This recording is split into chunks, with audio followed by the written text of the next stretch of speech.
నమస్తే నాగేశ్వర్ కార్యక్రమానికి స్వాగతం. నేను రవిశంకర్ వెళ్ళ ప్రొఫెసర్ గారు మనతో జాయిన్ అయ్యారు. నమస్తే నాగేశ్వర్ గారు. నమస్తే. భారత్ పాకిస్తాన్ల మధ్య యుద్ధం అయితే ప్రస్తుతానికి ఆగిపోయింది. కానీ ట్రంప్ అంటూ ఉన్నారు, సార్ ఈ యుద్ధాన్ని నేనే ఆపాను, వాణిజ్య బెదిరింపులతో వాళ్ళిద్దరిని కూడా ఈ రెండు దేశాలని దారికి తీసుకొచ్చాను, యుద్ధం ఆపకపోతే వాణిజ్యం ఉండదని హెచ్చరించాను, ఉన్న పళంగా కాల్పుల విరమణ పాటించాలని ఆదేశించాను, భారత్ పాక్ అణుయుద్ధాన్ని నివారించాను, లేకుంటే కోట్లాది మంది చనిపోయేవారు, భారత్ పాక్ ప్రధానులు పరిస్థితిని అర్థం చేసుకున్నారు అంటూ ట్రంప్ చెప్పుకొచ్చారు. సార్ నిన్న ప్రధాని మోదీ జాతిని ఉద్దేశించి చాలాసేపు మాట్లాడారు. ఎక్కడా కూడా పాకిస్తాన్ పీచమణిచాము, ఇక మీదట పద్ధతి మార్చుకోకపోతే ఏ రకంగా ట్రీట్మెంట్ ఉంటుంది అనేది మాట్లాడారు తప్ప అమెరికా ప్రస్తావన కానీ ట్రంప్ ప్రస్తావన కానీ తీసుకురాలేదు. కానీ ట్రంప్ మాత్రం నేనే ఆపేశాను అని చెప్పి క్లెయిమ్ చేసుకుంటూ ఉన్నారు. ఎలా చూడండి? అంటే ట్రంప్ ఏదో 100% కాదు, అమెరికా దేశాధ్యక్షుడు ఎవరికి కావచ్చు, ట్రంప్ అన్ప్రెడిక్టబుల్ కావచ్చు, కానీ Trump is the president of the United states. President of the United states claim చేస్తున్నాడు నా జోక్యం వల్లనే ఇది ఆగింది అని. దాంతోపాటు నేను కాశ్మీర్ పైన మధ్యవర్తిత్వం కూడా చేస్తాను అంటున్నాడు. అన్నిటికన్నా అవమానకరం ఏంటంటే నేను వాణిజ్యం చేయనని బెదిరిస్తే బెదిరిపోయారు, నేను నజరానా పలికితే లొంగిపోయారు, మీరు యుద్ధం ఆపితే నేను ఎక్కువ వాణిజ్యం చేస్తా, యుద్ధం ఆపకపోతే వాణిజ్యం ఆపేస్తా అంటే నా ట్రేడ్ వెపన్తో వాళ్ళని బెదిరించాను అంటున్నారు. ఒకసారి సార్ ఒక బైట్ కూడా రెడీగా ఉంది, ఒకసారి Trump bite. We helped also with trade. I said, come on, we're going to do a lot of trade with you guys. Let's stop it. Let's stop it. If you stop it, we're doing trade. If you don't stop it, we're not going to do any trade. People have never really used trade the way I used it. That I can tell you. And all of a sudden they said, I think we're going to stop. And they have. Right. అందువల్ల ఈ trade కొరకు భారతదేశం యుద్ధభూమిలో సాధించిన upper hand పైచేయిని వదులుకుందా? America బెదిరింపులకు, America జోక్యానికి, America ఆదేశాలకు యుద్ధభూమిపై క్లియర్గా మనకు వచ్చిన మిలిటరీ సుపీరియారిటీని వదిలేసుకున్నామా అనే ప్రశ్న ట్రంప్ మాటలు లేవనెత్తుతున్నాయి.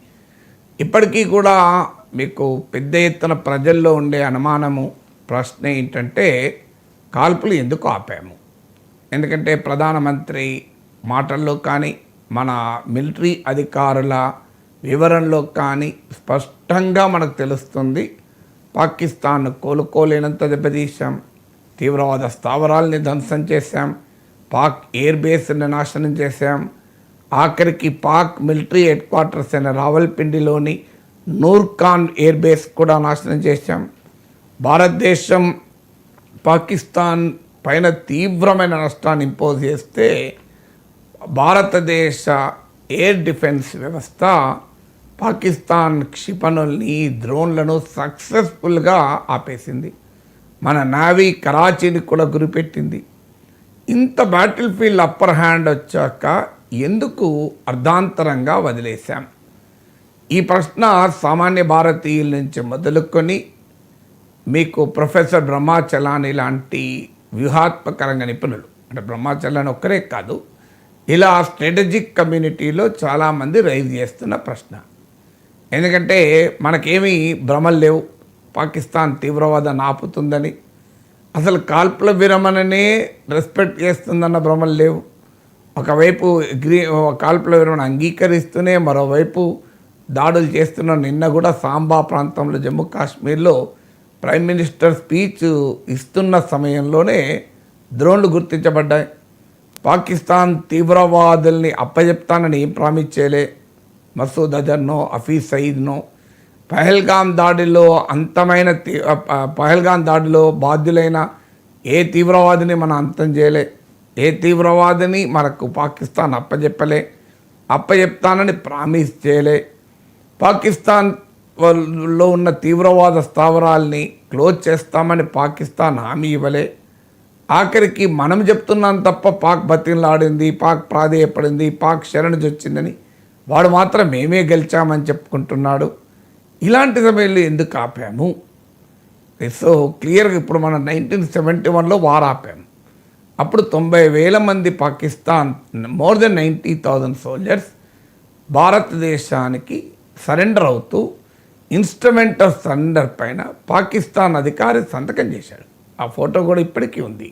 మీరు గూగుల్లో కొడితే వచ్చేస్తుంది. Pakistan army surrendering to Indian forces in 1971 అని కొడుతొస్తుంది. చాలా పాపులర్ ఫోటో. నిన్న మొన్నటి దాకా మన ఆర్మీ చీఫ్ కూర్చున్న ప్లేస్లో వెనకాల ఉండేది. ఈ మధ్యనే దాన్ని ఎందుకో తొలగించి వేరే ఫోటో పెట్టారు. సో ఇంత క్లియర్ సరెండర్ 1971లో మనం వెనక్కి తగ్గామంటే పాకిస్తాన్ సరెండర్ అయినాక వెనక్కి తగ్గాం. ఇప్పుడు ఎందుకు వెనక్కి తగ్గాం? మనకు బ్యాటిల్ ఫీల్డ్లో వచ్చింది. ఈ ప్రశ్నలు కోట్లాది మంది భారతీయుల్ని వేధిస్తున్న ప్రశ్న. ఈ ప్రశ్నల వల్ల సోషల్ మీడియాలో ఈ ప్రశ్న నరేంద్ర మోడీని అడిగే ధైర్యం లేక పెద్ద ఎత్తున రైట్ వింగ్ ట్రోల్స్ ఆర్మీ అడుగుతున్నది కూడా వేరే వాళ్ళేం కాదు. ఈ ప్రశ్నలు అడుగుతున్నది మోడీని అభిమానించే జనం, భారతీయ జనతా పార్టీని అభిమానించే పరివారమే అడుగుతున్నారు, వేరే వాళ్ళు అడుగుతలేదు ఇది. సో అడుగుతున్నది ఏంటి, మరి ఇంత మంచి అవకాశాన్ని ఎందుకు వదులుకున్నాం? ఎంతకాలం ఇలా పాకిస్తాన్ సంగతి తేలుస్తామన్నాం కదా, పాక్ ఆక్రమిత కశ్మీర్ను మనం స్వాధీనం చేసుకుందాం అనుకున్నాం కదా, పాక్ ఆర్మీని కోలుకోలేని దెబ్బతీద్దాం అనుకున్నాం కదా, అసీం మునీర్ కూడా పక్కకు జరగలేదు కదా, మరి వాట్ డిడ్ వి అచీవ్, ఏం సాధించాం అనే తీవ్రమైన ప్రశ్నలు సోషల్ మీడియాలో వస్తున్నాయి. ఇది ఏ దశకు దారి తీస్తుందంటే ఎవరిపైన కోపం వ్యక్తం చేయాలో అర్థం కాక ఈ కాల్పుల విరమణ నిర్ణయాన్ని భారత ప్రభుత్వం తరఫున ప్రకటించిన ఫారిన్ సెక్రటరీ విక్రమ్ మిస్త్రీ పైన మామూలుగా ట్రోలింగ్ లేదు. ఆయన భరించలేక ఆయన ఎక్స్ అకౌంట్ ఆపేశాడు. ఆయన ఫ్యామిలీని, ఆయన కూతుర్ని అటాక్ చేయడం మొదలుపెట్టారు. అంటే మోడీని అడిగే ధైర్యం లేక, అడగటానికి అవకాశం లేక. ఎందుకంటే మోడీ ప్రత్యర్థులు ప్రతిపక్షాలు అయితే అడుగుతాయి. మోడీని అభిమానించే జనానికే ప్రశ్నలు, వేరే వాళ్ళకి కాదు ఈ ప్రశ్నలు.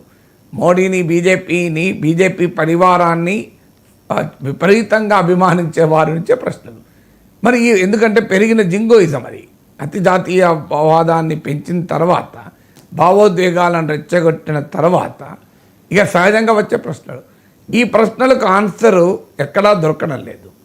దొరకనప్పుడు మనకు నాలాంటి వాడు సంతృప్తి చెందేది ఏంటంటే ఇది ఒక స్ట్రాటజిక్ నిర్ణయం. ఎందుకంటే కాల్పుల విరమణ అనేది వ్యూహాత్మక నిర్ణయము.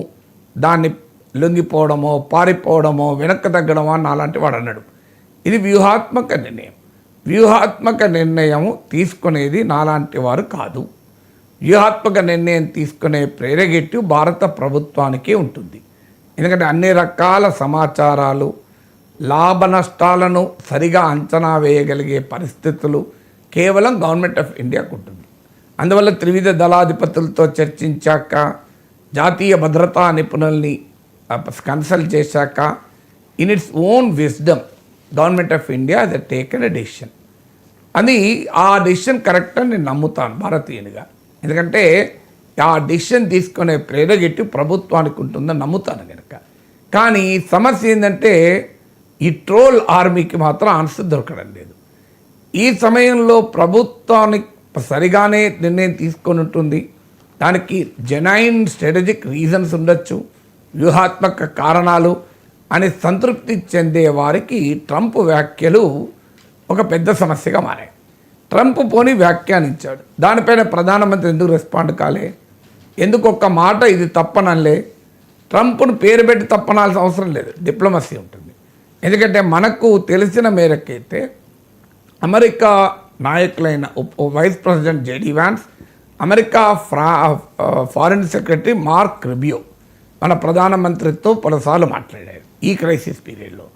America foreign secretary Mark Rubio మన విదేశాంగ మంత్రితో మాట్లాడాడు, మన నేషనల్ సెక్యూరిటీ అడ్వైజర్తో మాట్లాడాడు. ట్రంప్ ఏమంటున్నాడు, నేను బెదిరించిన ట్రేడ్ జరపనని. దాంతో రెండు దేశాలు అగ్రీ అయ్యాయి అంటున్నాడు. మరి దీనికి ఆన్సర్ ఎవరు ఇవ్వాలి? ఎందుకంటే జేడీ వ్యాన్స్, మార్క్ రుబియో మాట్లాడింది ప్రైమ్ మినిస్టర్తో, జేడీ వ్యాన్స్ మాట్లాడింది కేవలం ప్రైమ్ మినిస్టర్తో.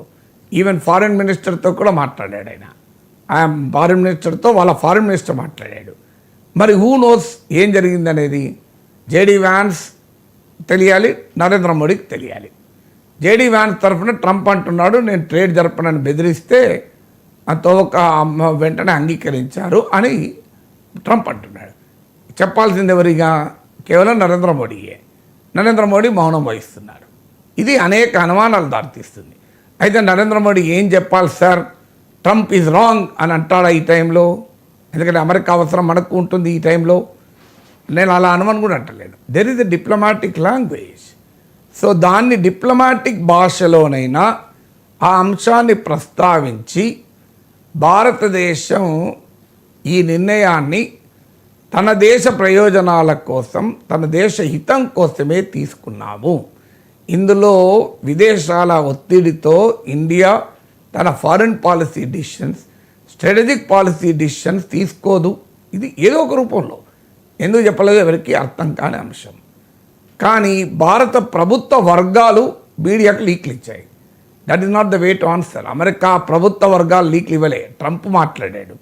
ట్రంప్ మాటల్ని ప్రభుత్వ వర్గాల మీడియా లీకులతో కౌంటర్ చేయగలమా? ట్రంప్ మాటల్ని భారత ప్రభుత్వం అధికారికంగా ఏదో ఒక రూపంలో అది నిజం కాదు అని భారత ప్రజలకు చెప్పాలా వద్దా? There is a method, diplomatic language. Trump లాగా మనం ఎక్సెంట్రిక్గా మాట్లాడలేకపోవచ్చు. ట్రంప్ యాజ్ ఎ లగ్జరీ, అగ్రరాజ్యంగా అమెరికా అధ్యక్షుడిగా ట్రంప్కి ఆ లగ్జరీ ఉంటుంది. ఇండియన్ ప్రైమ్ మినిస్టర్కి ఆ లగ్జరీ లేకపోవచ్చు. I can understand. ఎందుకంటే అమెరికా అగ్రరాజ్య ఆధిపత్యం వల్ల వాడు ఏదైనా మాట్లాడతాడు. సో మనం కాస్త ఆచితూచి మాట్లాడాలి, జాగ్రత్తగా మాట్లాడాలి. కానీ ఆ జాగ్రత్తగా మాట్లాడడం కూడా లేదు. అది పాయింట్. ఎక్కడ ఏదో ఒక రూపంలో ట్రంప్ వ్యాఖ్యలు నిజం కాదు అని ఒక ఫర్మ్ అండ్ డిసిసివ్ రిబట్టల్, అంటే నిర్దిష్టమైన స్పష్టమైన తిరస్కృతి రాలే. కేవలం ప్రభుత్వ వర్గాలు ఇది నిజం కాదని చెప్పాయంటే అదే మన మీడియా రాసుకున్నాయి. ఎక్కడ బయట ఉందా? ఉంటే ఉండాలి కదా. మీరు ప్రభుత్వ వర్గాల లీకుల్లో బయట ఉండవు. ఇప్పుడు prime minister, external affairs minister, foreign defence minister మాట్లాడితే క్లియర్గా మనకు బయట అవైలబుల్ ఉంటుంది. ఇప్పటిదాకా మీడియా అంతా చెప్తుంది ప్రభుత్వ వర్గాలు ఇది నిజం కాదని చెప్పేశాయి. ఇవాళ కూడా పేపర్లో మీరు చూడండి, ఎవరో వర్గం ప్రభుత్వ వర్గం? ఆ వర్గం ఎవరు? చెప్పాల్సింది వర్గమా? చెప్పాల్సింది ట్రంప్కి ఆన్సర్ చెప్పాల్సింది ఎవరు? ప్రైమ్ మినిస్టర్ ఆఫ్ ఇండియా కదా. ట్రంప్కి ఇంకో చిన్నోడు చెప్తున్నాడు కదా, విక్రమ్ మిస్త్రీ ఫారిన్ సెక్రటరీ చెప్పకూడదు కదా, కల్నల్ సోఫియా కురేషి చెప్పకూడదు కదా ట్రంప్కు. Trump has to be answered by the prime minister of India. అది ఆశ్చర్యం వేస్తుంది. ఇప్పుడు ట్రంప్ టారిఫ్లను బెదిరిస్తే ఎవరు రెస్పాండ్ అయ్యారు? మెక్సికన్ ప్రైమ్ మినిస్టర్ రెస్పాండ్ అయ్యాడు, కొలంబియా ప్రైమ్ మినిస్టర్ రెస్పాండ్ అయ్యాడు, చాలా చిన్న చిన్న దేశాలు, కెనడా ప్రైమ్ మినిస్టర్ రెస్పాండ్ అయ్యాడు, జపాన్ ప్రైమ్ మినిస్టర్ రెస్పాండ్ అయ్యాడు. కానీ ఇండియన్ ప్రైమ్ మినిస్టర్ ఇంత పెద్ద అబాండ వేస్తే, నేను ట్రేడ్ చేయనని బెదిరిస్తే ఊరుకున్నారు, యుద్ధం ఆపారు అంటే ఇట్స్ ఎన్ ఇండియా సవర్నిటీ పైన క్వశ్చన్ కదా. అంటే భారతదేశం ఇతర దేశాల ఒత్తిడిలో కీలకమైన నిర్ణయాలు తీసుకుంటుంది అని కదా. మరి కాశ్మీర్ మధ్యవర్తిత్వం గురించి మాట్లాడతారు, అన్నీ మాట్లాడతాడు. So this a very serious foreign policy question. అందుకే అపోజిషన్ పార్లమెంట్ సమావేశం పెట్టి పార్లమెంట్లో ప్రధానమంత్రి హాజరు కావాలి, ఆల్ పార్టీ మీటింగ్ పెట్టాలి, దీనిపైన స్పష్టత రావాలి అని అడుగుతున్నారు. But nobody knows why Modi is silent on Trump comments.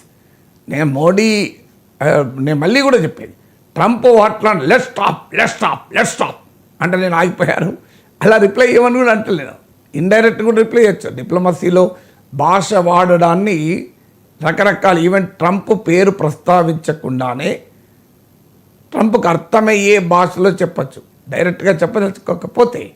కానీ reason, there is no reason. ఒకవైపు ఏమో బ్యాటిల్ ఫీల్డ్లో అప్పర్ హ్యాండ్ ఉంది, ఇంకో కారణం ఏం చెప్తున్నారు, పాకిస్తాన్ శరణు వచ్చింది, ప్రాధేయపడింది, బతిల్లాడింది. అరే బతిల్లాడితే శరణు చేస్తే ఊరుకుంటావా? నాకు అర్థం కదా. రేపు పాకిస్తాన్ వాడు వస్తాడు, ప్లీజ్ నేను ఒక 100 మంది భారతీయులు చంపుతా అంటే మనం చెప్తామా? అదే నాకు నిజంగా అర్థం కాని విషయం. మీడియాలో అనుకూల మీడియా ఎట్లా తయారైందంటే, ఎందుకు మనం ఒప్పుకున్నాం అంటే శరణు చొచ్చింది, ప్రాధేయపడింది, బతిల్లాడింది, కాళ్ళ బేరానికి వచ్చింది. చూడండి పేపర్లలో, టీవీలలో. నాకు అర్థం కాని కాళ్ళ బేరానికి వస్తే వదిలేస్తామా? వాడు మన 26 మందిని ప్రాణాలు తీస్తే వాడు కాళ్ళ బేరానికి వస్తే ఊరుకుంటామా? నాకు అర్థం కాదు. కాళ్ళ బేరానికి వస్తే, బతిల్లాడితే, శరణు చూస్తే, ప్రాధేయపడితే ఇది ఏమిగో సాటిస్ఫాక్షన్? నాకు అర్థం కాదు. సరే వస్తాడు, ప్లీజ్ సార్ ఒక 100 మంది చంపుతా, ప్లీజ్ మీకు కాలు మొక్కుతా, 100 మంది చంపుతా అంటాడు. అంటే చంపండి 100 మందిని అంటావా? ఏడా నా దగ్గరికి వచ్చి నీ కాలు మొక్కుతా సార్, నీ కాళ్ళు ఇలా కొడతా, నీ కాళ్ళు మొక్కుతా, నీ తలకాయలా కొడతా అంటే, పోనీ బాబు కాలు మొక్కుతా అంటాడు, కొట్టు అని చెప్పి నా తల పైపుతాను. ఇట్లా అసలు ఏం లాజిక్ ఇది? మీడియా ఎంత సరెండర్ అవుతోంది భారతదేశంలో, మెయిన్ స్ట్రీమ్ మీడియా అనే దానికి దూరం కదా. ఏం లేదు, ప్రభుత్వ నరేటివ్ను జనంలోకి తీసుకెళ్ళాలి, మేము పై చేయి సాధించాం. కానీ అదే ఒక ప్రశ్నలు ఏమనిస్తాను, అంత పై చేయి సాధించడానికి ఎందుకు కూరుకున్నారు? పై చేయి సాధించారనే నరేటివ్ బిల్డింగ్లో ఎస్ నిజం కూడా పై చేయి సాధించాం, అందులో అనుమానం లేదు. పొలిటికల్ ఎస్టాబ్లిష్మెంట్ ఏమన్నది పక్క పెడదాం, మన మిలిటరీ ఎస్టాబ్లిష్మెంట్ అయితే నిజం చెప్తుంది కదా. పాలిటిక్స్లోనైనా కాస్త కలర్ ఇవ్వడానికి అవసరం ఉంటుంది. మిలిటరీ వాళ్ళకి ఏం అవసరం? వాళ్ళు యుద్ధములు ఏం జరుగుతుందో అది చెప్తారు, వాళ్ళకి రాజకీయాలు లేవు కదా. మరి వాళ్ళు క్లియర్ సుపీరియారిటీ ఉంది, మనకు క్లియర్ సుపీరియారిటీ ఉంది. ఎందుకు ఆపామో అర్థం కావడం లేదు. ట్రంప్ ఏమో నేను ట్రేడ్ చేయని బెదిరిస్తే ఆపారంటున్నాడు. మరి దీనికి ఆన్సర్ ఎవరు ఇవ్వాలి? Who should give the answer? It's a very serious question కదా. రేపు మళ్ళీ పోనీ ట్రంప్ గ్యారంటీ ఇస్తాడా ఇక మళ్ళీ తీవ్రవాద ఘటనలు జరగవని? పోనీ మోడీ గ్యారంటీ ఇస్తారా? ఎవరు గ్యారంటీ ఇవ్వాలి తీవ్రవాద ఘటనలు ఇక జరగవని? సో అందువల్ల this is serious question. Government of India డిప్లొమాటిక్గానే ట్రంప్ నుంచి ఆన్సర్ అడగాలి, లేదు అమెరికా రాయబారిని పిలిచి ఎక్స్ప్లెనేషన్ అడగాలి. ఏంటి ఇది? మరి మేము ట్రేడ్ కొరకు ఎందుకు ఒప్పుకున్నాం? అసలు ట్రంప్ పాత్ర ఏముంది ఇందులో అని ఎక్కడా లేదు. Nothing, no diplomatic action. సాధారణంగా ఇలాంటి టైంలో ఏం చేస్తారంటే అమెరికన్ రాయబారిని పిలిచి మన ఎక్స్టర్నల్ అఫైర్స్ మినిస్ట్రీ అధికారులు పిలిచి మన అభ్యంతరాన్ని వ్యక్తం చేస్తారు, అంతే. ఇంతకన్నా ఏం లేదు. ఇది కూడా లేదు కదా.